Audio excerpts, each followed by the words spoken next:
Okay, so we're still in overall God's plan of redemption. Now we've taken a sidebar last week, and then hopefully this week will be the end of it. And so we're actually in Joel. We haven't been in Joel all of last week and most of this week, but we started in Joel, and we were connecting things that were in the prophet Joel to things that are in the New Testament. In Joel chapter 2, there's a section that is quoted by Peter in Acts chapter 2, and we're talking about different interpretations of that and what that means. And so there were some specific questions that were brought up as I told what I believe the scriptures reveal about that. And instead of waiting until later to address those questions, I thought, okay, let's just go ahead and address those questions now. And I think it's really important that we do this because, like I said last week, I believe we can disagree on some of this stuff and we can still love each other and still have fellowship. But I also want you to be fully aware of what I'm talking about and what I believe the scriptures say, because as we go to Isaiah and Jeremiah and we go to some of these other prophets, it will shape some of the way that I teach those prophets. And so you just be aware of that. I'm not a snake in the garden trying to slip anything by anybody. I'm letting you know these past 2 weeks, I'm letting you know from the jump. And so if you have any questions or want to talk about any of this, I'm more than willing and more than happy to do that. I'm also working on making these slides more readable. I'm so sorry that they're not. So you might see some different colors and whatnot. Your opinions and thoughts on that would help me a ton. But last week, what we talked about, we're addressing some of the questions that we've had from moving from Joel to the New Testament and talking about end of the Jewish system and just different things in the scriptures. We were in Matthew 24. Last week, we kind of broke down a couple of things. We zoomed way out. We talked about God's covenant with Israel, where before Israel even went into the promised land, God said, you all are going to forsake me and I'm going to end your nation. And so we talked about how the connections there are in the book of Romans, where the Jews would be rejected so that the Gentiles would be grafted in so that the Jews would come to repentance. And then we zoomed in a little bit on the prophets in general and the language that the prophets use. When we're talking about national judgment, it is very much the world is coming to an end for those specific nations. And we looked at those. We looked at several passages in the book of Matthew and how in the book of Matthew, Matthew reveals that Jesus all along the way was talking about the Jews are going to be rejected. The Gentiles are going to be grafted in. There's going to be this judgment against the nation of Israel, but yet the gospel is still going to be for all. And so then we got to Matthew 24, and I don't want to belabor this over and over and over again, because again, I think we can disagree on this and still live in love and fellowship. And so I don't think we're going to spend a ton of time on this unless there's a bunch of questions, and I'm happy to do that. But there we go. So we were in Matthew 24, talking about the context there and leading up to the context of Matthew 24. In Matthew 23, Jesus was pronouncing those woes to the scribes and Pharisees. And at the end of chapter 23, in verse 36, he says, truly I say to you, all these things will come upon this generation. And then he says, Jerusalem, Jerusalem, who kills the prophets and stones those who are sent to her, and talking about the destruction that's coming on them. The beginning of Matthew 24, pointing out temple buildings in verse 1 and verse 2, Jesus says, all of these things, do you see all these things? Truly I say to you, not one stone here will be left upon another, which will not be torn down. And then we just kind of broke down some of the things in chapter 24, leading up to about the middle, I think is where we were. We were about in the middle of Matthew 24. I think we were in verses 23 through 35. And so instead of going through each and every single thing and me explaining why I believe every single thing about those things, just a couple of things on this. One of them is, let's see, in verse 30. Actually, verse 29. Because verse 29 is where we get a quotation from Joel that kind of set us on this trajectory to talk about these things. In verse 29, immediately after the tribulation of those days, the sun will be darkened, the moon will not give its light, and the stars will fall from the sky. The powers of the heavens will be shaken. And we talked about how all of those images are in the Old Testament about judgment on nations that we see there. In verse 30, then the sign of the Son of Man will appear in the sky, and then all the tribes of the earth will mourn. They will see the Son of Man coming on the clouds of the sky with power and great glory. He will send forth his angels with a great trumpet. They will gather together his elect from the four winds, from one end of the sky to the other. Now learn the parable from the fig tree. When its branch has already become tender and put forth its leaves, you know that summer is near. So you too, when you see all these things, recognize that he is near, right at the door. Truly I say to you, and this is, I think, where most of our questions and discussion came, verse 34. Truly I say to you, this generation will not pass away till all these things take place. Heaven and earth will pass away, but my words will not pass away. And so we're going to have some more to say about just some of the views on Matthew 24 and how there might be a break here, and then there's a new section and something different's being talked about. But specifically, let's just look at a couple of passages about the Son of Man coming on the clouds, the Son of Man coming in the clouds. And let's just look at a couple of these passages. And again, I'm not telling you what to believe, but I am expressing what I believe about some of these things. So let's take a look at Psalm 18. Psalm 18, please. Psalm 18. You know what's funny? I'm kind of a slow processor sometimes in my head. I got to chew things over. That joke about it being the ark because the doors were shut is really funny with all the rain we've been getting. That is really funny. Okay, so Psalm 18. Psalm 18, we'll jump down to verse 9.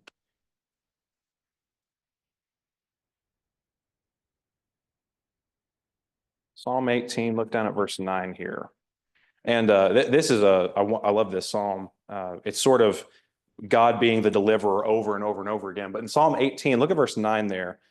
This could be viewed as judgment, or it could be viewed as blessings, because this is talking about the enemies of God's people here. But in verse 9, he bowed the heavens also and came down with thick darkness under his feet. He rode upon a cherub and flew, and it sped upon the wings of the wind. He made darkness his hiding place, his canopy around him. Darkness of waters, thick clouds of the sky. From the brightness before him passed his thick clouds, hailstones and coals of fire.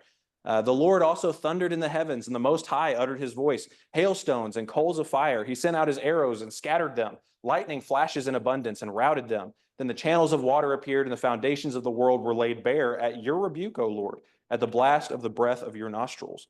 So I think we see here, just in the judgment of God that is being talked about in Psalm 18, you see this image of God coming in the clouds. I mean, do we see that there in Psalm 18? It's just in language about judgment, is God coming in the clouds. Let's look at a couple more of these. Psalm 97. Psalm 97, and it's figurative language here in these Psalms at least. Psalm 97, please. And in Psalm 97, sorry if you all can't see that very well in the back. I'm working on making these more readable. But Psalm 97, let's look down at verse 2 here. Psalm 97, look at verse 2. Actually, why not start in verse 1? The Lord reigns, let the earth rejoice, let the many islands be glad. Clouds and thick darkness surround him. Righteousness and justice are the foundation of his throne. Fire goes before him and burns up his adversaries round about. His lightnings lit up the world. The earth saw and trembled. The mountains melted like wax at the presence of the Lord, at the presence of the Lord of the whole earth. The heavens declare his righteousness, and all the peoples have seen his glory. Wow, I mean, all the peoples have seen his glory. The Lord coming in judgment, his power is seen as being surrounded by clouds. Now, that's language that we see about God in places maybe where not literally is being seen, but just talking about the power of God. By the way, any comments, feel free to interrupt me at any point. I'm happy to. Yes, sir. All people see his glory, doesn't necessarily infer that all people recognize his God. Yeah, absolutely. Yeah, that's.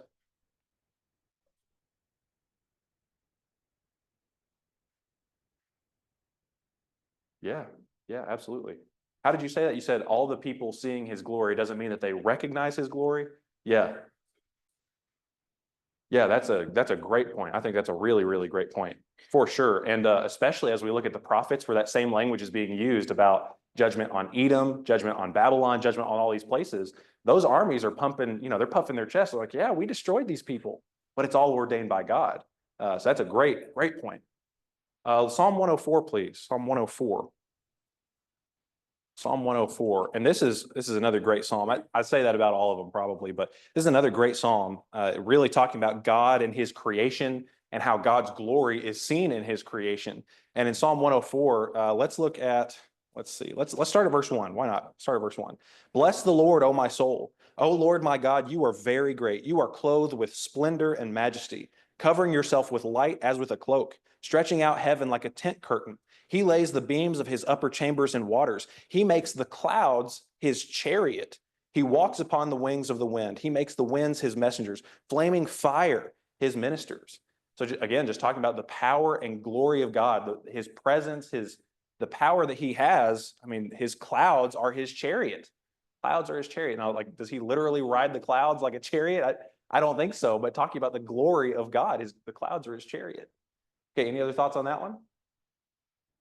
Okay, so those are in Psalms, very poetic language, right? Figurative language is everywhere throughout the Psalms. We also see it throughout the prophets. But I think it's really important because figurative language points out specific truths. Would we agree with that? Maybe it's not saying, okay, he's literally on the clouds, but figuratively that says something about his power and his glory. So let's look at Isaiah 19, please. Isaiah 19, and we'll look at verse 1 here. Isaiah 19, verse 1. And this is exactly what I was referring to earlier in the prophets, where we see these specific judgments on specific nations, and then how it describes God bringing about that judgment. And this is one we looked at. Let me see. Let me click on this little thing. We talked about this one. Yeah, we talked about this one last week, I believe. But Isaiah 19, let's take a look at verse 1 here, please. Isaiah 19, verse 1. The oracle concerning Egypt, or the burden concerning Egypt. Behold, the Lord is riding on a swift cloud and is about to come to Egypt. The idols of Egypt will tremble at his presence, and the heart of the Egyptians will melt within them. Wow, right? I mean, that's talking about national judgment upon Egypt, and the picture for that judgment that's coming from God is the Lord is riding on a swift cloud. Now, do we think that the Egyptians saw the Lord riding on a literal cloud? I don't imagine so. But this judgment on that nation is described that way. Any thoughts on that one before we keep going? Okay, let's take a look at Daniel chapter 7 just really quickly.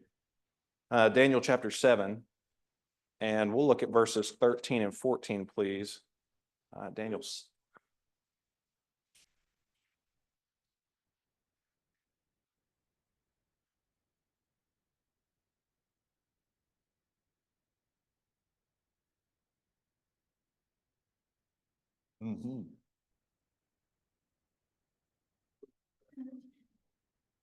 Yeah, great. A civil war in Egypt, Egyptian against Egyptian, and yet that judgment is from God and described as God riding on a swift cloud. Yeah, that's a wonderful point to bring up there. Anything else on what was that? Isaiah? Yeah, Isaiah 19. Any other thoughts on that? Okay, let's take a peek at Daniel chapter 7 really quickly here. Daniel 7, and let's look at verses 13 and 14 here. Daniel 7, 13 and 14. Yeah, let's just read it because I think we're all going to know exactly who and what we're talking about when we read this. 13 and 14.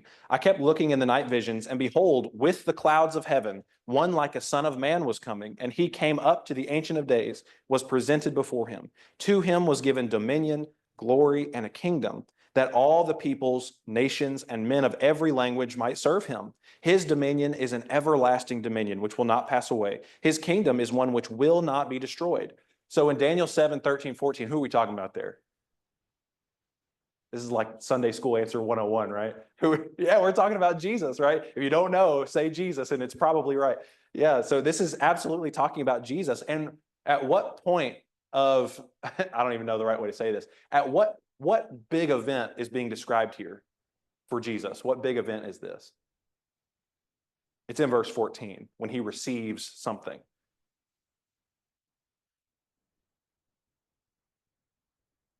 Yes, when he receives the kingdom. Absolutely. And how is it described in verse 13? It's described as the Son of Man coming with the clouds of heaven. So when Jesus received his kingdom, it was described as a coming and coming on the clouds of heaven. And what's fascinating in verse 13 to me is that notice the direction here. He came on the clouds with heaven, and did he come down to the earth? Look at verse 13. He went up to the Ancient of Days. This coming on the clouds of heaven was going up. And so, we know in Acts chapter 1 where Jesus literally does, he really does ascend up to heaven, and they see that. But here, this is described as a coming of the Son of Man on the clouds of heaven. That's when he received the kingdom. Fascinating stuff to me. Any thoughts there on that one? Yes, sir. One of the things there says it came through the Ancient of Days. We know that's God. Mm-hmm. But also it says he was presented before him. Think about he was the sacrifice being presented. And read that language. They talk about presenting the sacrifice for God in the temple. Now, the sacrifice is being presented not in the temple, but in heaven, in the Holy of Holies. Mm-hmm. Yeah, absolutely. Yeah, that's a great point to bring up. And we know that this, I think we would all agree that Jesus has received his kingdom already, right? And we are current fellow partakers in his kingdom, right?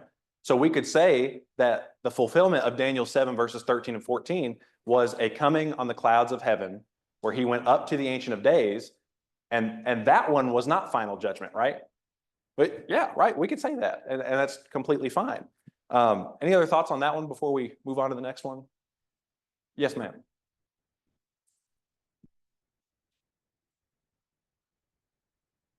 Yeah, I think the Ancient of Days is God. I think when we see Ancient of Days in other places, that is describing God. He is the Ancient of Days, and even more than that, he's beyond the time limitation of Ancient of Days. Um, I'm trying to think of where another one just off the top of my head, and I can't think of one. Yes, sir. Okay.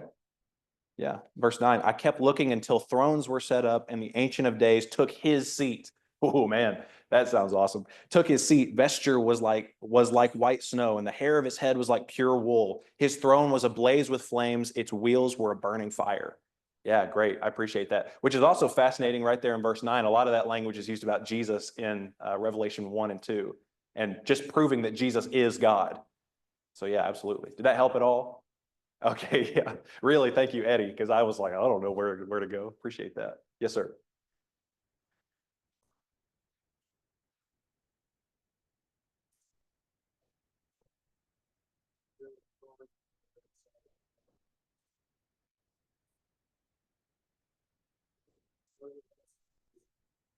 Everlasting dominion that will not pass away. Everlasting, not pass away, mean the same thing. Hmm. Well, that's why. That will be destroyed 3 times in that one verse. Basically, it says, this is eternal. Hmm. Yeah, absolutely. This is his eternal kingdom. It's repeated several times. I like the way that rendered out that passage. It's pretty good. Okay, let's look over at Nahum chapter 1 really quickly here. Nahum chapter 1. And we'll start in verse 1, but really I want to go down to verse 3 and 4. Nahum 1, we'll go down to verses 3 and 4. And again, if you have any questions or want to talk about these at any point, the point I'm trying to make right now is that coming in the clouds does not always mean a literal coming in the clouds. Because we've seen multiple times here where it's talking about judgment on a nation, and maybe there was no literal coming on the clouds. That's also kind of why I have a problem with, I think the song is Days of Elijah, behold, he comes riding on a cloud. And I don't know if you all have ever seen people do this, but sometimes when they sing that song, somebody says riding on a cloud and they act like they're riding a horse. And I'm like, I just don't know if we can say that. So I don't know if you've seen that, but I have, and it's really cringy on top of probably inaccurate. So here in Nahum chapter 1, let's start in verse 1. And verse 1 tells us who this is talking to: the oracle of Nineveh, or the burden of Nineveh. The book of the vision of Nahum the Elkoshite. A jealous and avenging God is the Lord. The Lord is avenging and wrathful. The Lord takes vengeance on his adversaries, and he reserves wrath for his enemies. The Lord is slow to anger and great in power, and the Lord will by no means leave the guilty unpunished. In whirlwind and storm in his way, and clouds are the dust beneath his feet. He rebukes the sea and makes it dry. He dries up all the rivers. Bashan and Carmel wither. The blossoms of Lebanon wither. And so this, we know from verse 1, this is a judgment against, not Nahum, against Nineveh. This is a judgment against Nineveh. And part of God's anger and his vengeance and this judgment that he's going to bring on them is described in the end of verse 3. In whirlwind and storm and clouds are dust beneath his feet. Again, I think that's figurative language to demonstrate this point about who God is and the judgment that he's bringing. Any thoughts on Nahum?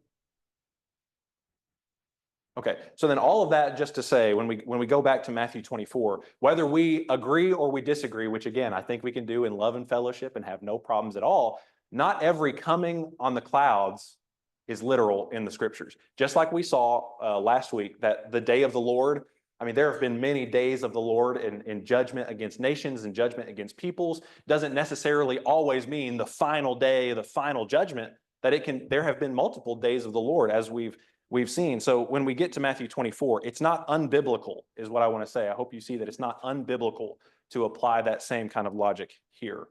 Let me see. Okay, any thoughts or questions about what we've done so far this morning? I know if you're just here this week, you're missing what we kind of led up to this week. But are there any thoughts or questions?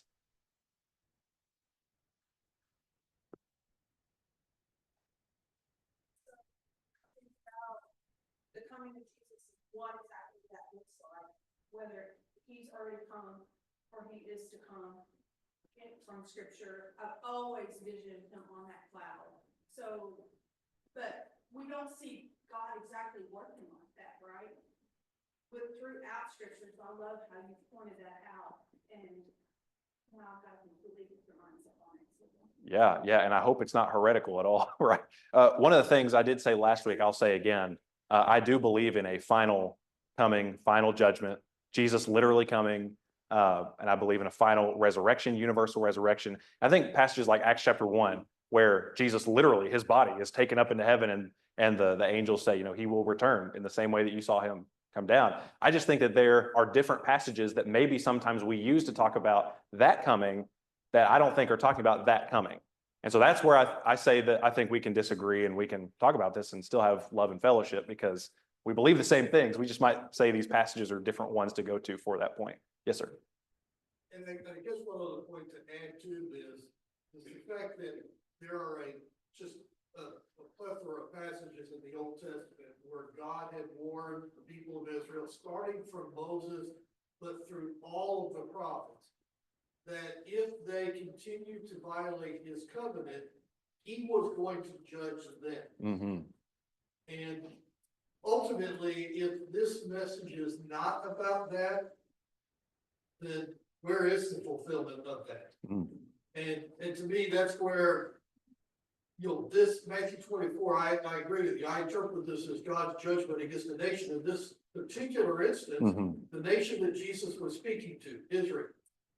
And he's telling them this is your last opportunity to come to God on his terms. Because if you do not, this is the judgment that's coming. Mm-hmm. And he's saying this generation is going to see it. Mm-hmm. That's the way I see this. Yeah. And we're going to talk about that word generation because that was a specific question brought up 3 or 4 weeks ago. And I was like, we can talk about that now. And so on this whole point, I think a lot of times what happens, again, we can disagree and still have love and fellowship for one another. So I don't want to divide or cause obstacles or anything like that. But one of the things that typically happens with Matthew 24 among very unbelievably intelligent, academic, and faithful brethren is in Matthew 24 that we get to verse 35, and that's talking about judgment on Jerusalem and on the nation of Israel, and we agree up to that point. But then sometimes it's verse 36 to the end of the chapter. That one's talking about final judgment. And again, I think that there are reasonable reasons that people have to believe that. However, I, in good conscience, cannot teach what I don't believe, right? And I've said that multiple times. I'm not trying to sneak anything by anybody. I'm letting everybody know on the onset. So if you have any questions, feel free. I'm more than happy to talk about it or answer anything. One of the reasons why I personally have a hard time thinking that verse 36 to the end of the chapter is talking about final judgment is if we go over to Luke 17. See, I told you there were some new colors coming in. So I hope this is clear. This is, if you don't like it, blame Bob because it was his idea. No, but in Matthew 24, we break it into 2 sections sometimes. We say section 1 is talking about the destruction of Jerusalem, and section 2 is talking about the final judgment. But if you look over at Luke chapter 17, those sections are intermingled and they're swapped a little bit. And so if the order is really significant in Matthew 24, talking about 2 separate events, I promise I'm not saying this disrespectfully, but if the order is that important in Matthew 24, does Luke have the order wrong in Luke 17? And again, if you believe that, I'm not going to condemn anybody. I'm not going to cause divisions. But for me, when I see, I hope you see this, like in verse 17 and 18 of Matthew 24, where we'd probably all generally agree this is destruction of Jerusalem. That's down in the middle of the passage. And then look at this section too, like the days of Noah, eating, drinking, marrying, didn't know the flood was coming until it took them away, and the coming of the Son of Man. In Luke 17, that's up at the top. And then same thing down here, this one, it's just a little bit different. But then this one, that's in section 1, is all the way at the bottom of Luke 17. And we could go through that whole passage, but I just wanted to put that up there and say that this is why I believe what I believe. And if you don't, again, I'm not going to cause any divisions or disfellowship in any way. Any thoughts or anything on this before we keep going? Okay. I didn't want to belabor this because, again, we've talked about this last week and we can disagree and it's okay. But let's go on to this next section here. And that is the word generation in the New Testament, because that was a specific question that we had 3 or 4 weeks ago. And so what I would like to do is you can do this. You can get a concordance and just look up the word generation and look up the specific Greek word that's used. What I would like to do is just look at every time in the New Testament that specific word for generation is used. There are different words, Greek words, that are sometimes translated generation, but we've got to use the same Greek word, every time. And let's see what that one is. And so we're going to quickly do this. And so I hope that if you want to turn to these passages and see the context, and please question me and double check, triple check. Don't just believe me because I said it. But let's just take a look at some of these. So on this chart, I'm sorry if you can't see it. This was before Bob's great idea about yellow on black. I think that was pretty clear. But so this is, the Greek is on this side and the English is on this side. The reason I did this is I do this all the time just for me. And I was telling, who was it? I was telling Brett last week. It's like, I do this all the time just for me. Maybe somebody else will like it. He was like, well, put it up there. So like, okay, I'll put it up there. And so the Greek is on this side and the English is on this side. The word for generation that we're talking about here is either Genea or Genea, depending on how they pronounced it. We don't know how Koine Greek was actually pronounced. And so let's just quickly look at every time that this word is specifically used. So in Matthew chapter 1 and verse 17, you are more than welcome to flip over there. I'm probably not going to as we go, but please flip over there and see that I'm not lying to you. Matthew 1 verse 17, it's used 4 times, that specific word, Genea, or a form of that word. And so all the generations from Abraham to David were 14 generations. From David to the deportation to Babylon, 14 generations. From the deportation to Babylon to the Christ, 14 generations. And so that's right after the lineage and the, what's the other word for that? Genealogy. It's going to be one of those days. It's right after that genealogy about Jesus, talking about literal generations there. In Matthew 11 and verse 16, if you want to look over at Matthew 11 and verse 16, this is right after, just a couple of weeks ago, we talked about dealing with doubt in the sermon. This is right after John the Baptizer sends his messengers to ask those questions.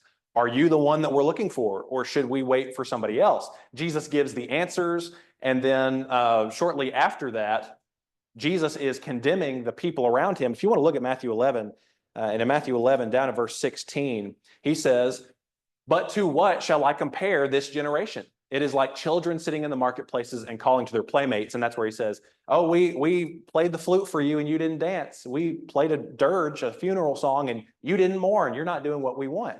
And so in that context of Matthew 11, when that word is used, who is he talking to? He's talking to the people of that generation. He's talking to them. He's saying, you rejected John the Baptizer and you're going to reject me. And he calls them, or it's in a different spot, so I won't get there. But also notice this generation. When we see the word this generation, in Greek, that's either haute genea or aute genea, however you want to say it. That this is a demonstrative pronoun that modifies the noun. We got any teachers in here who know what I'm talking about? Yeah. So demonstrative pronoun that modifies the word. So if we just say generation, would we all agree on what generation we're talking about? If we were just randomly, hey, what's generation? That's a terrible example because we would just give the definition. But we said, yeah, generation. And we could all just say, yeah, my generation, 400 years ago, 300 years in the future. But that word has to be modified by something to tell you which generation we're talking about. And I think as we get to some of the epistles, we'll even see it has to be modified. It has to have a descriptor that tells which generation. So when we see this generation, I believe it's talking about generally the generation that's available there. In Matthew chapter 12, sorry if you all can't see that because of the podium in the back here, but Matthew 12 and verse 39, this is another one, Matthew 12, verse 39. In this context, the Pharisees and the scribes come up to Jesus and they're asking for a sign from Jesus. They come up to him and ask him for a sign. And he answered them in verse 39, an evil and adulterous generation seeks for a sign, but no sign will be given to it except the sign of the prophet Jonah. And we're going to see the next verse on this next slide, but they asked him for a sign, and Jesus says, an evil and adulterous generation seeks for a sign. So who's he talking about in that context? He's talking about the people that just asked him the question, those people, an evil and adulterous generation that asked him that question.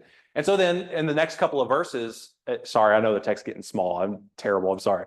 But in verses 41 and 42, the men of Nineveh will rise up in the judgment with this generation and condemn it. For they repented at the preaching of Jonah, and behold, something greater than Jonah is here. The queen of the south will rise up at the judgment with this generation and condemn it, for she came from the ends of the earth to hear the wisdom of Solomon, and behold, something greater than Solomon is here. And that's right after the verse that we just mentioned. They're coming up asking for a sign. He says, an evil and adulterous generation seeks for a sign. He says, the men of Nineveh are going to rise up with this generation at the judgment because they repented at Jonah, but something greater is here.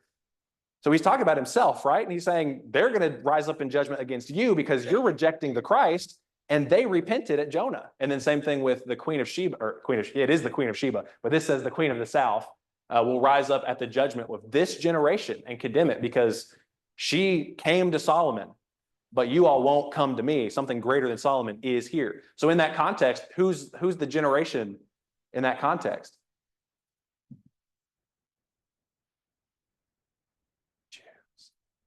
Yeah, I heard some whispers, so I appreciate that. It's the people that he's talking to, right?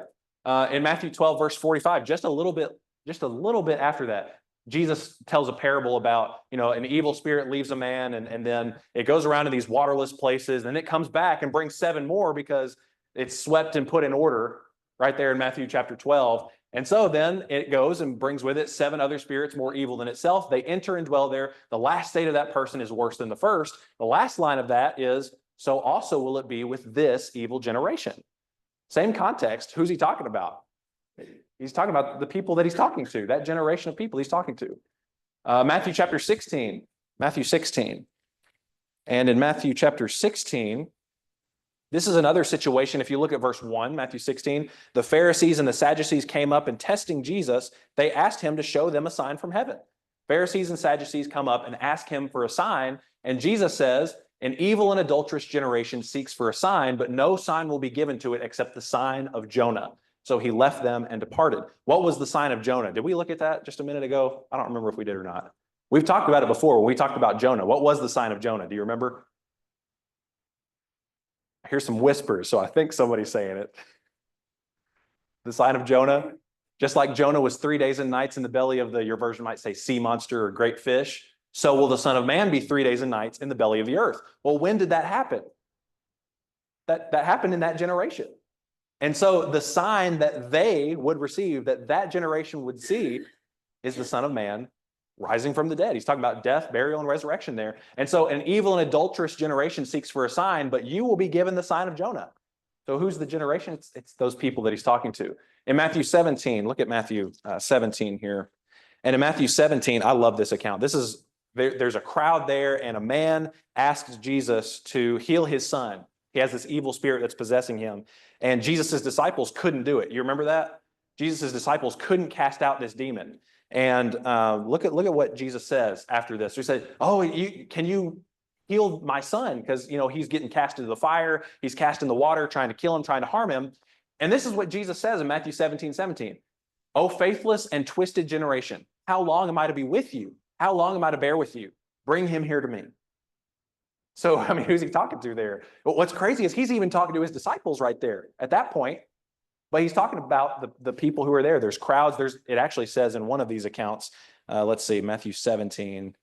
In one of these accounts, it says that the Pharisees were arguing with the crowds. Maybe it's in Mark or Luke. We'll take a look at that when we get there.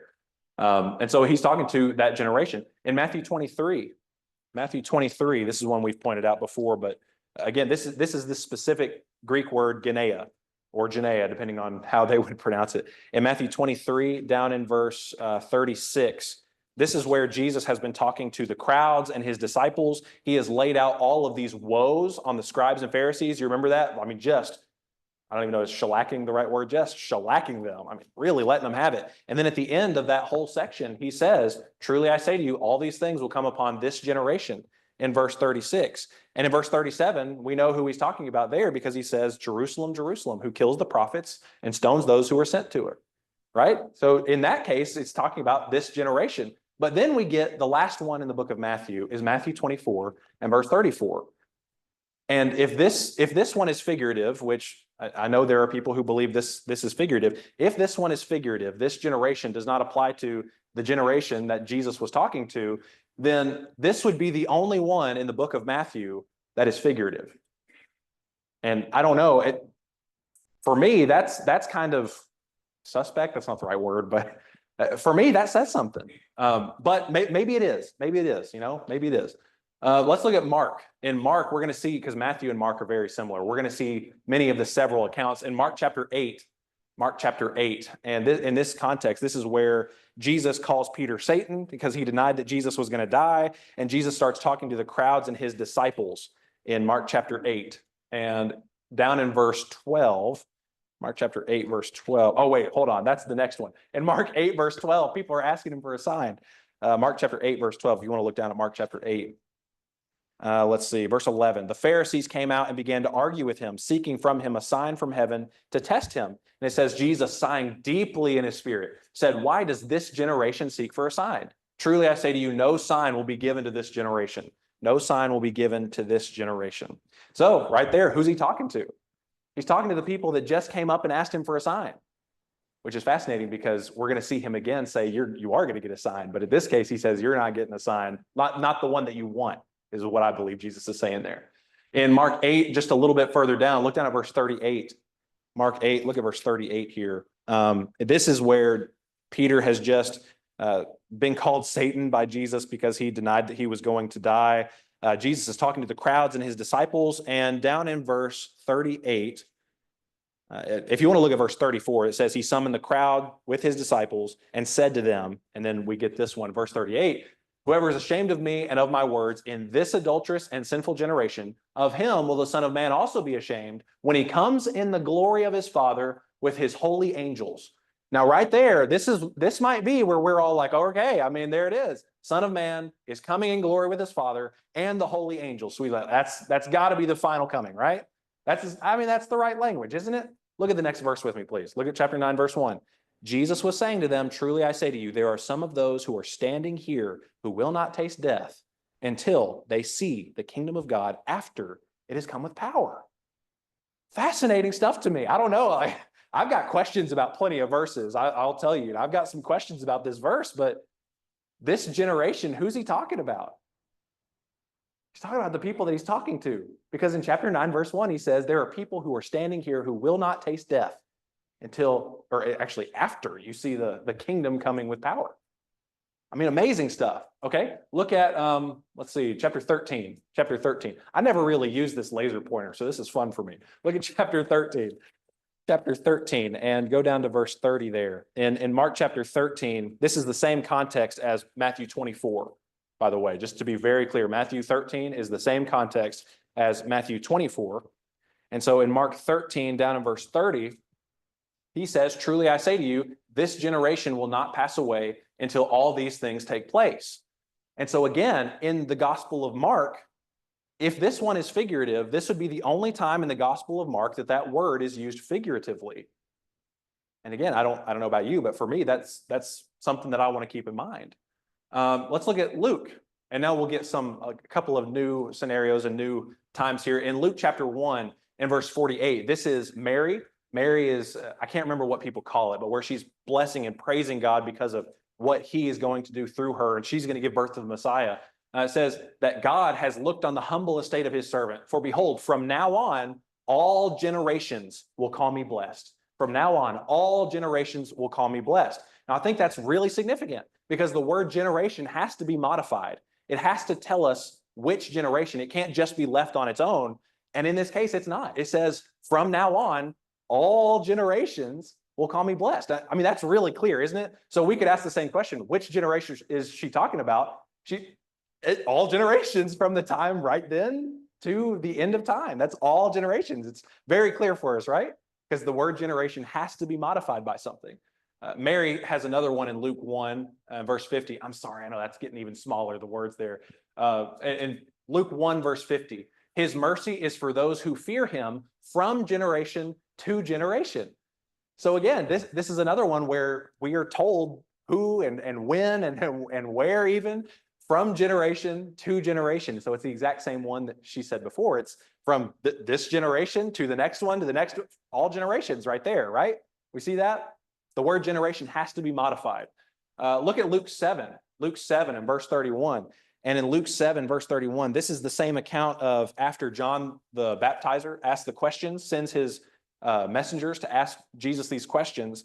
And right after that, Jesus is condemning, talking about the Pharisees and the experts of the law. Look in Luke chapter 7, just to make sure that we're getting this right here. Luke chapter 7, and we're going to read verse 31. But if you look at verse 30, that tells us who he's talking about. Verse 30, but the Pharisees and the lawyers rejected God's purpose for themselves, not having been baptized by John. Then verse 31, to what then shall I compare the men of this generation? And what are they like? So who's he talking about in Luke 7, verse 31? He's talking about the Pharisees and the experts in the Mosaic law who had rejected God's purpose for themselves. The people he was talking about. That's the generation that he was talking about. And notice it's this generation, haute genea or aute genea. Look at Luke chapter 9. Luke chapter 9. And we'll go down to verse 41. Yeah, verse 41. And in Luke 9, verse 41, this is the same account where the boy was possessed by an evil spirit and they couldn't cast it out.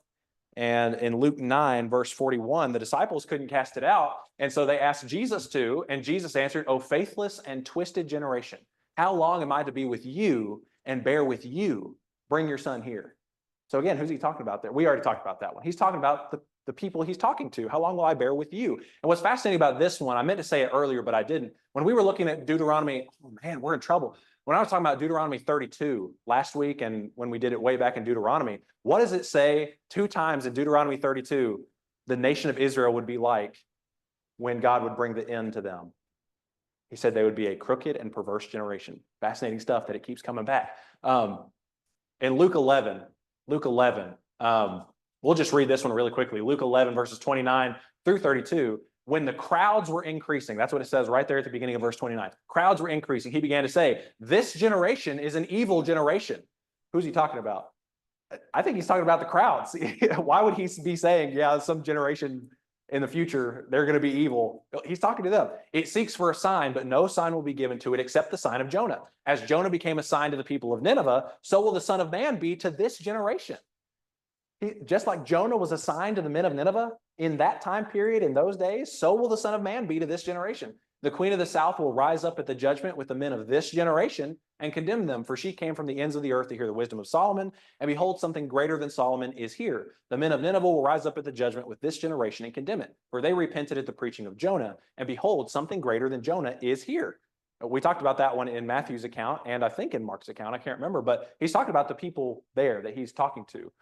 Luke 11, verses 50 and 51, that the blood of all the prophets shed from the foundation of the world may be charged against this generation, from the blood of Abel to the blood of Zechariah, who perished between the altar and the sanctuary. Yes, I tell you, it will be required of this generation. And in Luke 11, if you want to look at the context there, who he's talking to, in Luke 11, this is right after all those woes on the Pharisees, as he's talking to the crowds and talking to his disciples, and just this is that section where he's just shellacking them. He says, all of this is going to come upon this generation. Yes, it will be required of this generation. So again, I believe he's talking about the people that he's talking to in that generation. In Luke 16, verse 8, one of the most difficult parables for me, I'll be straight up honest with you, I don't even know what to call it, the dishonest manager or the shrewd, I don't even know how to describe it. But in Luke 16, verse 8, Luke chapter 16, chapter 15 tells us there were tax collectors and sinners, but also Pharisees and scribes were complaining about Jesus. And that's when Jesus tells the parable of the prodigal son, and they understood he was talking about them. But in Luke 11, verses 50 and 51, or I'm sorry, Luke 16, the master commended the dishonest manager for his shrewdness, for the sons of this world are more shrewd in dealing with their own generation than the sons of light. Again, that's a really difficult parable, but because of the context of these parables being targeted to the Pharisees, to the scribes, those who justified themselves and love money, I think he's talking about those people, right? In Luke 17, and Luke 17 is one of the parallel passages to Matthew 24, the one where the order is sort of flipped around. If you want to look at Luke 17 just really quickly, look at verse 25. But first, he must suffer many things and be rejected by this generation. Who's he talking about there? He's talking about himself, that Jesus, is going to suffer and die by that generation. The very next verse says, it'll be like the days of Noah. We saw that in Matthew 24, and the order is kind of flip-flopped around a little bit. Sorry, I'm not asking for a lot of comments. I know I'm running short on time, and we'll just do this real quick. Luke 21, again, same context as Matthew 24. Jesus says, truly I say to you, this generation will not pass away until all has taken place. So in the Gospel of Luke, if these two right here, the last two that are on here, that are in the same context as Matthew 24, if those are figurative, then those would be the only ones in the Gospel of Luke that are figurative in the same context. Okay, so now let's look at it outside of the Gospels, not even talking about this passage that we've belabored for the past 2 Sundays, but in Acts chapter 2 and verse 40, after Peter is talking to, who's he talking to in Acts chapter 2? I heard something. He's talking to a bunch of Jews who have gathered to Jerusalem for Pentecost, right? And he says, with many other words, he bore witness and continued to exhort them, saying, save yourselves from this crooked generation. And now it's absolutely true that just the world in general could be called a crooked generation, but he's specifically talking to Jews there. And this really rings hard of Deuteronomy 32, where that song that they were taught throughout all generations, chapter 31 says, God says that they would not forget it throughout their generations. And so this song says, crooked, perverse generation. Okay, in Acts chapter 8 and verse 33, in his humiliation, justice was denied him. Who can describe his generation? For his life is taken away from the earth. This right here is a quote from Isaiah 53. Who's Isaiah 53 talking about? Jesus. Yeah, there we go. Sunday school answer, right? He's talking about Jesus. And so he's talking about the generation that's alive in Jesus' day. Acts 13:36, David, after he had served the purpose of God in his own generation. Generation is modified. We're talking about the days of David. Acts 14:16, in past generations, he allowed all the nations to walk in their own ways. Generation is modified, tells us exactly who and when it was. Acts 15:21, for from ancient generations, Moses has, okay, so generation is modified, talking about people of the past. In Ephesians 3, which was not made known to the sons of men in other generations, as it has now been revealed. So generation is modified, tells us that's a past one, not the current one. Ephesians 3, to him be the glory in the church in Christ Jesus throughout all generations, forever and ever. We know what that means.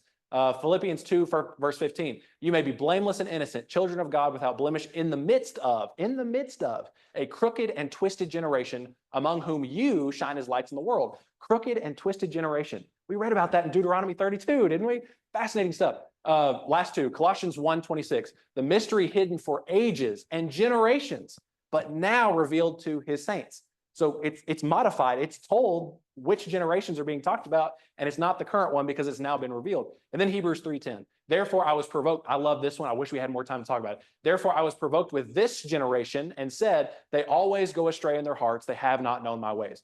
That one just really quickly. I know we're out of time, but that one's really important because that is a quote from one of the Psalms talking about the nation of Israel who came out of Egypt. And so in your Bible, it might actually say that generation. It'll say that, talking about a previous one, but in Greek, because it's a quote from the Old Testament, it was talking about this generation when it was written.